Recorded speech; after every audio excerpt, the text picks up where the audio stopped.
Hi, ഞാൻ doctor Shakeeb. Active സ്പോർട്സിലുള്ള ഒരാൾക്ക് ACL പരിക്ക് ഉണ്ടായ ശേഷം വീണ്ടും കളിക്കളത്തിലേക്ക് തിരിച്ചെത്താൻ കഴിയുമോ? തീർച്ചയായും.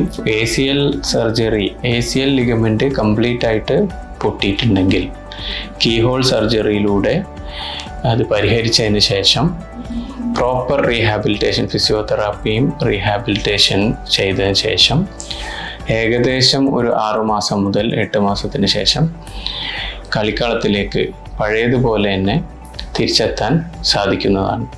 സർജറി ചെയ്യാതെ, ACL കംപ്ലീറ്റ് ആയിട്ട് പൊട്ടിയിട്ട് സർജറി ചെയ്യാതെ ഒരിക്കലും കളിക്കാൻ പാടില്ല. കാരണം ACL പരിക്കുകളുടെ കൂടെ മുട്ടിൻ്റെ ഉള്ളിലുള്ള വാഷർ, മെനിസ്കസ് എന്ന് പറയുന്ന സാധനത്തിന് പരിക്ക് പറ്റാൻ സാധ്യതയുണ്ട്. ACL കംപ്ലീറ്റ് ആയിട്ട് പോയിട്ട് വീണ്ടും സർജറി ചെയ്യാതെ കളിക്കാൻ ഇറങ്ങുകയാണെങ്കിൽ അതിൻ്റെ കൂടെ മുട്ടിൻ്റെ ഉള്ളിൽ പരിക്കില്ലാത്ത മെനിസ്കസ് എന്ന് പറയുന്ന സാധനങ്ങൾക്ക് ഇഞ്ചുറി ഉണ്ടാവാൻ സാധ്യത കൂടുതലാണ്.